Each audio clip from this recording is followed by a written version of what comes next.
আমি আসছি একটা আয়ুর্বেদিক ওষুধ নিয়ে। তো এই যে গাছটা চেনেন, এটা কি গাছ? এটা হচ্ছে পাথরকুচি গাছ। এই এটা হচ্ছে পাথরকুচি গাছ। এই পাথরকুচি গাছে কি কাজ হয় জানেন? এই পাথরকুচির পাতা, 5টা পাতা, আর দেখবেন এটা কি জানেন, বা এটা জানেন কি? এটা হচ্ছে লং। এটা হচ্ছে লং। আর এইটা হচ্ছে কালো জিরা, যাকে আমরা কালো মেথি করে বলি। আর এটা হচ্ছে গোলমরিচ।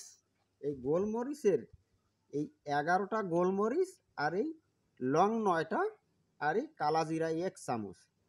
এই এই 5টা পাতার সঙ্গে এই জিনিসগুলো মিলিয়ে শিলনোড়ার মধ্যে পিষিয়ে 1 কাপ করে রস বের করে একটু হালকা মধু দিয়ে যদি দিনে 3 বার যদি খাও, তাহলে তোমার পেটের অ্যাপেন্ডিক্স পাথর তো পেচ্ছাবের সঙ্গে পায়খানার সঙ্গে বেরিয়ে যাবে।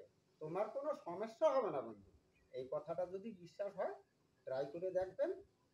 ভিডিওটা ভালো লাগলে একটা লাইক, একটা সাবস্ক্রাইব করবেন।